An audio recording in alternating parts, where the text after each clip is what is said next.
안녕하세요. 자유 유튜브입니다. 오늘은 금은 불티나게 팔리고 돈은 휴지 조각 된다라는 제목을 한번 잡아봤습니다. 여기에서 중요한 거는 금이 불티나게 팔린다는 게 중요한 게 아니라 돈이 휴지 조각이 된다는 게 사실 중요합니다. 물론 이게 좀 과장된 표현이긴 하지만 우리는 이 사실을 정확하게 직시를 하고 있어야지 이 경제 위기 속에서 그리고 위기가 지나가고 난 다음에 좀 더 좋은 삶을 살 수 있을 거라고 생각합니다. 자, 이런 경제 위기 속에서도 누군가는 기회를 잡고 있고, 누군가는 아무것도 하지 않아도 읽게 됩니다. 왜 그런지 한번 살펴보도록 하겠습니다. 자, 본격적으로 영상을 감상하시기 전에 좋아요 버튼과 구독 버튼 눌러주시면 감사하겠습니다. 자, 오늘의 명언을 한번 준비해 봤습니다. 거인의 어깨에 올라선 난장이는 거인보다 더 멀리 본다. 자, 여기 그림은 장님 거인 오리온의 어깨에 서 있는 캐달리온이라는 니콜라스 푸생의 1658년 작품입니다. 자, 여기 난장이가 이 거인의 어깨에 올라가서 거인보다 더 멀리 볼 수 있다. 이 거인의 능력을 이용해서 더 나은 사람이 되자, 아니면 더 멀리 볼 수 있는 해안을 갖추자라는 그런 의미로 받아들이면 되겠습니다. 자, 그러면서 제가 오늘 이야기를 하는 데 있어서 참고할 만한 영상을 한번 여기 소개해 보는데요. 리디노미네이션 화폐개혁 서민 대처 방법이라는 영상을 참고하시면은 거기에서 제가 간단한 금투자 방법에 대해서 설명하고 있는 부분 참고하시면 좋을 것 같고요. 그 다음으로 서울 집값 부동산 안 내리나 못 내리나에서 부동산이 상승하고 하락하는 이유에 대해서 간략하게 설명을 해놨습니다. 물론 이 내용은 아주 기본적인 내용이기 때문에 다들 알고 있을 거라고 생각이 되는데요. 자, 여기서 중요한 것은 화폐 가치 하락이라는 거죠. 물론 이제 유동성의 증가와 화폐 가치 하락이 맞물려 있는 거기도 하고요. 자, 이런 내용을 알고 있다면은 오늘 하는 이야기도 아주 이해가 쉬울 거라고 생각이 됩니다. 자, 그러면 제가 뉴스 기사를 몇 개 발췌해 봤습니다. 최근 뉴스 기사에서 이제 다뤄진 내용들인데요. 골드바의 판매가 폭증했다. 다시 말해서 금이 판매가 증가했다라는 거고요. 은행에서 금통장이나 골드바를 판매하고 있는데요. 이 물량이 부족해서 골드바 판매가 일시 중단될 정도랍니다. 네, 많은 사람들이 지금 금을 매입하고 있다는 건데요. 특히 금사모는 큰 손들 거래량이 2배나 늘어났다는 거죠. 다 5월 15일 기사입니다. 네, 그러니까 지금 최근에 금을 사들이는 사람들이 많아졌고, 그래서 은행권에 배정된 금 물량이 동났다는 거죠. 자, 그래서 제가 금 가격 추이 그래프를 한번 준비해 봤는데요. 자, 지금 화면에 보시면 금 가격 추이 그래프가 있는데요. 작년 8월 이후로 금 가격이 꾸준히 우상향을 하고 있는 모습 알 수 있는데, 자, 여기서 중요한 거는 올해 1월부터 4월 말까지는 사실 금 가격이 횡보 박스권을 보였습니다. 자, 그러다가 4월 말에 갑자기 급등을 하는 모양을 보이고 있죠. 자, 이 정도 기울기의 급등은 과거 지금 작년 8월 말 9월 초 10월 때 한번 있었고요. 그 외에는 완만한 상승 또는 박스권 흐름이었습니다.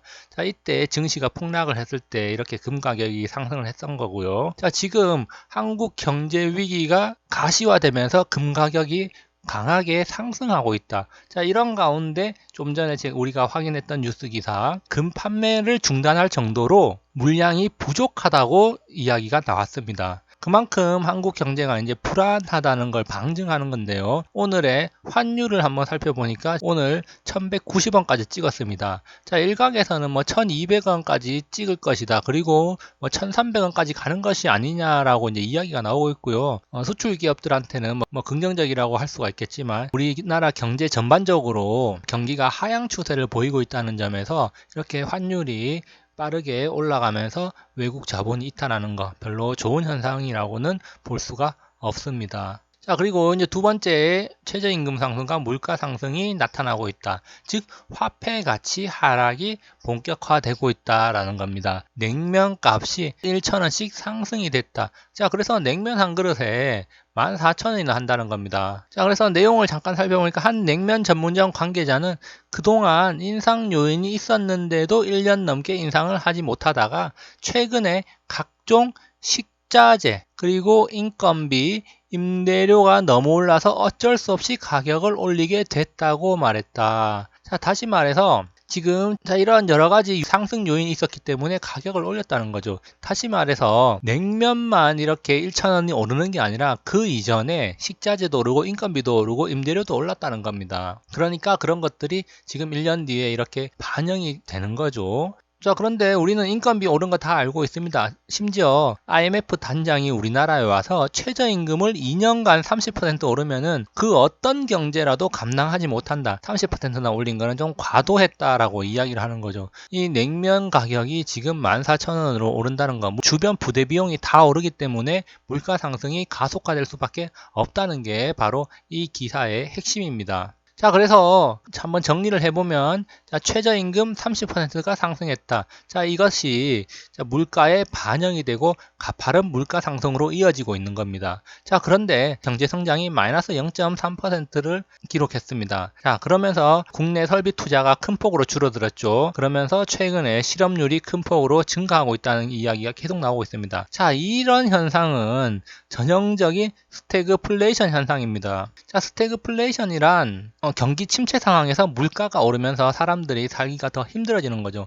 경제 성장률이 마이너스라는 거는 우리의 삶의 질이 마이너스, 즉 나빠지고 있다는 겁니다. 자, 그런데 생활 물가가 오른다는 것은 그 격차가 더 커지는 거죠. 경제가 성장하는 가운데 물가가 오르는 것은 긍정적일 수가 있습니다. 경제가 성장함으로 인해 가지고 소득이 높아지고 그에 따라서 물가가 오르는 건 뭐 좋은 현상이라고 볼 수가 있는데, 경제는 뒷걸음질 치고 있는데 물가만 오르면은 우리의 가계 소득이 상대적으로 더 팍팍해지고 힘들어질 수밖에 없는 겁니다. 자, 그런데 이런 스태그플레이션 현상이 언제 나타났었냐? IMF 시절, 즉 외환위기 때 바로 스태그플레이션 상태를 경험을 한 적이 있습니다. 자, 그리고 기사 몇 개를 제가 더 찾아봤는데요. 청년 4명 중 1명이 사실상 실업자다. 실업률이 그만큼 높다는 건데요. 자, 그러면 청년 실업률은 약 25%에 육박하고 있다는 거고, 자, 실업률은 지금 IMF 이후 19년 만에 최고치를 기록하고 있습니다.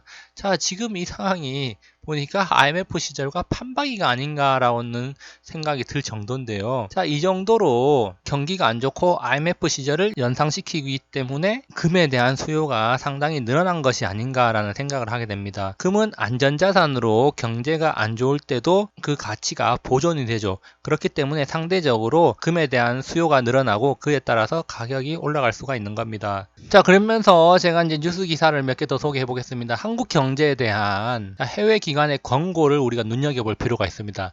핵심만 요약한다면은 바로 돈을 풀어라, 유동성을 확대시켜서 경기를 부양하라는 겁니다. 자, 지난 3월에 한국 경제에 경고를 했어요. 자, 한국 경제 성장이 지금 중단기적으로 위기에 처해 있다. 그러니까 추경, 돈을 풀고 통화 완화가 필요하다. 즉 금리를 내려라 라는 권고를 했습니다. 그렇지만 우리나라 2달 뒤에 어떻게 됐습니까? 경기 폭망했다는 게 지금 지표상으로 드러나고 있죠. 그러니까 지금 이제 IMF가 또다시 말하고 있는 거죠. 야, 한국 금리 더 완화할 수도 있다. 더 완화할 만한 여유가 충분히 있어 보인다. 그러니까 금리를 인하해서 유동성을 확대하고 경기 활성화를 적극적으로 시행해라. 자, 그러면서 지금 추경 예산을 편성해가지고 지금 돈 풀기를 하려는 거 환영한다. 한국 적극적으로 재정 지출을 해서 일자리 창출하고 SOC 사업 해서 일자리 늘리고 지금 내수 경기 활성화 시켜야 된다라고 이야기하고 있는 겁니다. 자, 그러면서 지금 이제 이낙연 총리가 빨리 추경 심의해 달라고 하면서 돈을 써야 된다고 말하고 있고요. 정부는 돈을 풀 것이라는 기조를 유지하고 있다라고 이제 이야기를 했습니다. 경제가 좀 더 안 좋아진다면은 9월쯤에는 금리를 한 차례 또 내리는 특단의 조치가 나오지 않을까, 더 이런 생각도 한번 해보게 됩니다. 자, 그래서 지금 이제 말하고 있는 게 뭡니까? 바로 경제가 망하고 있습니다. 망하고 있는 거는 온갖 각종 지표로 드러나고 있고 외국에서도 한국 경제에 대해서 경고성 메시지를 보내고 있습니다. 자, 그런데 해결 방법이 있느냐? 지금으로서는 기업들이 일자리를 늘리는 것이 쉽지가 않습니다. 각종 혜택이 줄어들었고 세금만 늘어나는 상황이기 때문에 기업들이 오히려 일자리를 동남아 쪽으로 빼고 있는 실정입니다. 또한 뭐 일자리를 늘린다는 게 그렇게 단기간에 이루어질 수 있는 일은 아니죠. 자, 그렇기 때문에 단기적으로 경기 회복을 시키기 위해서는 돈을 풀어야 된다는 겁니다. 돈을 풀어서 경기를 부양하는 수밖에 없는데, 자, 그 방법이 바로 추경 예산을 편성해서 돈을 더 많이 푸는 게 있겠고요. 그리고 대표적으로 금리를 인하를 하는 게 있습니다. 결국에는 이 두 가지 모두 유동성 확대를 불러온다는 건데요. 이 유동성 확대를 통해서 내수 경기 활성화를 시킨다. 자, 물론 이 돈을 풀다 보면은 수중 사람들 손에 돈이 많이 쥐어지니까 내수 경기 활성화가 되는 경향이 있습니다. 자, 그렇지만 지금 상황에서 봤을 때 내수 경제가 회복될 것이라는 게 불확실한 상황입니다. 그 돈들이 다 어디로 가느냐? 안전 자산으로 가서 묶이게 됩니다. 안전 자산이라는 게 뭐냐? 바로 금 또는 부동산, 그 다음에 채권 등이 되겠는데, 최근에 많이 나온 게 바로 금이 되겠고, 그 다음에 부동산 투자도 많은 사람들이 진행을 하고 있죠. 물론 최근에는 각종 규제 때문에 부동산 거래가 급감하고 있지만, 지금 여전히 항상 기회만 된다면 그 돈들이 부동산으로 흘러가려는 기회만 엿보고 있는 것으로 파악되고 있습니다. 자, 다시 말해서 이 돈이 유동성이 확대된다는 것은 돈이 시중에 많이 풀린다는 거고요. 자, 그러면은 이 시중에 돈이 넘쳐납니다. 그러면 돈의 희소 가치가 떨어지겠죠. 다시 말해서 돈의 가치가 떨어진다는 겁니다. 자, 그런 돈에 떨어지는 가치를 방어하기 위해서 바로 이렇게 실물자산 또는 금융자산을 구입을 해서 거기에 대한 해지를 하는 겁니다. 자, 결국에는 이런 유동성 확대가 화폐 가치 하락을 가속화시킬 것이고 인플레이션 가속화로 연결이 되는 겁니다. 자, 최악의 경우에는 하이퍼 인플레이션이 있을 수가 있는데요. 하이퍼 인플레이션이 나타난 가장 최근의 예는 바로 베네수엘라라고 할 수가 있겠죠. 베네수엘라는 하이퍼 인플레이션이 나타남으로 인해 가지고 여러 차례 리노미네이션을 단행했고요. 아직도 정치적 불안이 계속되고 있습니다. 자, 그러면서 이런 하이퍼 인플레이션이 나타난다면은 결국에는 이 부동산, 금 등 실물 자산 가격이 상승 또는 폭등을 하게 됩니다. 자, 이렇게 가격이 폭등한다는 말은 화폐 가치가 상대적으로 많이 떨어진다는 겁니다. 자, 이런 부동산이나 금의 가치는 거의 고정되어 있습니다. 이렇게 고정되어 있는데 돈의 가격이 떨어지다 보니까 나중에 이 금이나 부동산을 사려면은 예전에는 1원만 주면 되던 게 나중에는 2원을 줘야 된다는 거죠. 왜? 통화량이 2배로 늘어났기 때문에. 야, 그러면 통화량이 3배로 늘어났다면은 자, 얼마를 줘야 돼? 바로 3원을 줘야 될 수도 있다는 겁니다. 자, 그만큼 화폐 가치 하락, 특히 하이퍼 인플레이션이 발생하면은 실물 자산의 가격이 상승할 여지가 많아진다는 점을 우리가 알고 있어야 됩니다. 자, 그래서 지금 여유를 가지고 기회를 잡으려는 사람들은 지금 웃고 있다. 자, 그래서 제가 이제 최근 뉴스 기사를 또 한번 가져와 봤는데요. 46,931명이 지원을 했습니다. 자, 한 집 하나를 사기 위해서 47,000명이나 지원을 했다는 건데요. 자, 이 공덕 SK 리더스뷰를 살려면은 청약이 당첨이 돼도 현금으로 4억 이상이 있어야 됩니다. 자, 그러면은 여기 지원한 47,000명의 사람들은 기본적으로 현금을 4억 이상 가지고 있던 사람들이다. 자, 이렇게 가정을 할 수 있는데요. 아파트 시세 차익을 노리려는 사람도 상당히 많다는 것을 확인할 수 있었습니다. 자, 공덕 SK 리더스뷰 시세 차익 당첨되자마자 약 4억 정도 나올 거라는 예상이 있었고요. 그렇기 때문에 약 47,000명이나 되는 사람들이 몰려들었던 것이죠. 자, 그리고 또 한 가지. 자, 4달러 통했다는 타이틀인데요. 자, 바로 이 달러를 말하는데 달러 채권이 올해 수익률 11%를 돌파했답니다. 자, 그러면은 올해 초에 달러 채권에 투자했던 사람들은 지금 5달 만에 11% 수익을 낸 겁니다. 자, 1억을 투자했던 사람들은 5달 만에 1억 1,100만 원을 받을 수 있게 되는 것이죠. 자, 그만큼 자, 돈에 여유가 있는 사람들은 지금 웃고 있는 거죠. 아까 전에 살펴봤던 금도 마찬가지입니다. 자, 그래서 제가 이제 이야기해 드리는 바 기회를 잡아야겠죠. 자, 우리 모두 기회를 잡아가지고 우리의 자산을 늘려가야 됩니다. 자산을 늘려야지 나중에 이 경제 위기가 끝났을 때 좀 더 풍족한 삶을 살 수 있다는 거죠.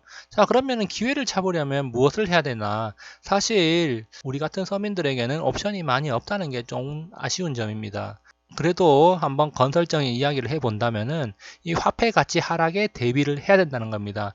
자, 화폐 가치 하락을 해지하라는 건데, 자, 만약에 무주택자라면 사실 무주택자라면은 여력이 되는 한도에서 내 집 마련을 하는 게 어떨까라는 생각을 하고요. 저도 2014년도부터 제 주변에 집이 없는 친구들에게 집을 사라고 그렇게 말을 많이 했습니다. 물론 뭐 집을 사는 사람도 있긴 한데 대부분 집을 사지는 않았는데요. 집값이 오르던 내리던 일단은 내가 살 집을 가지고 있으면 심리적으로 안정이 된다는 거죠. 그리고 집값이 오르면 기분이 좋은 거고, 집값이 떨어지면 물론 기분이 좀 좋지 않을 수는 있지만, 그 돈의 가치가 하락하면은 실물 자산의 가치는 그냥 올라갈 수밖에 없다는 것이죠. 자, 그래서 집이라도 가지고 있어야지. 이 실물 자산 하나라도 가지고 있어야지 심리적으로 안정이 되고, 만약에 뭐 리노미네이션을 하든지 아니면은 유동성을 엄청나게 풀어가지고 금리를 인하해서 인플레, 높은 인플레, 특히 하이퍼 인플레가 왔을 때 그것을 해지해 줄 수 있는 게 바로 집이라는 겁니다. 부동산의 가치는 고정이 되어 있는데, 그 화폐가 시중이 많이 풀리게 되면은 화폐 가치가 하락하기 때문에 이 집의 가격이 상대적으로 올라가는 것처럼 보이는 현상이 나타나고요. 심리적으로 안정을 준과 동시에 하이퍼 인플레이션을 해지해주는 하나의 수단이 된다. 자, 이렇게 말씀을 드리는 바입니다. 자, 그리고 또 한 가지. 자, 거인의 어깨에 올라타야 된다라고 처음에 이야기를 했는데요. 올라탄 다음에 가만히 올라타고만 있으면 됩니까? 아니죠. 투자 공부를 하라는 겁니다. 자, 이 거인의 어깨라는 것은 주변에 뭐 돈이 많은 사람들이나 투자에 식견에 있는 사람의 조언을 들어보고 친하게 지내면서 자신한테 도움이 될 만한 조언을 얻으면 될 것 같고요. 그리고 그걸 바탕으로 자신이 공부를 해서 투자를 진행을 해야겠죠. 자, 이렇게 준비를 하라는 겁니다. 당장 투자를 하라는 게 아니라 준비를 하라고 이야기를 하는 이유. 준비된 자에게만 항상 기회가 옵니다. 자, 언제든지 기회가 왔을 때 잡을 수 있도록 준비를 하라는 겁니다.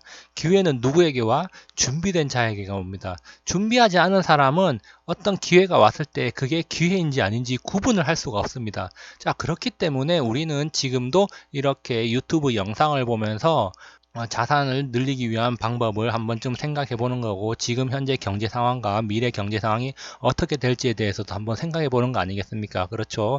그렇기 때문에 여기에서 좀 더 한 발 더 나아가서 투자에 대한 공부를 좀 할 필요가 있다는 겁니다. 뭐 예를 들면은 이제 부동산 공부도 있고 주식 공부도 있고 채권 공부도 있고 뭐 여러 가지 상품에 대한 공부도 있겠지만, 뭐 그런 공부 외에도 자기 개발을 위한 여러 가지 또 다양한 방법들이 있겠죠. 그렇기 때문에 자신의 자산을 늘릴 수 있는 여러 가지 방법을 동원해서 공부를 하라는 겁니다. 준비하지 않으면 그것이 기회인지 아닌지도 모르고 날려버리게 되는 거죠.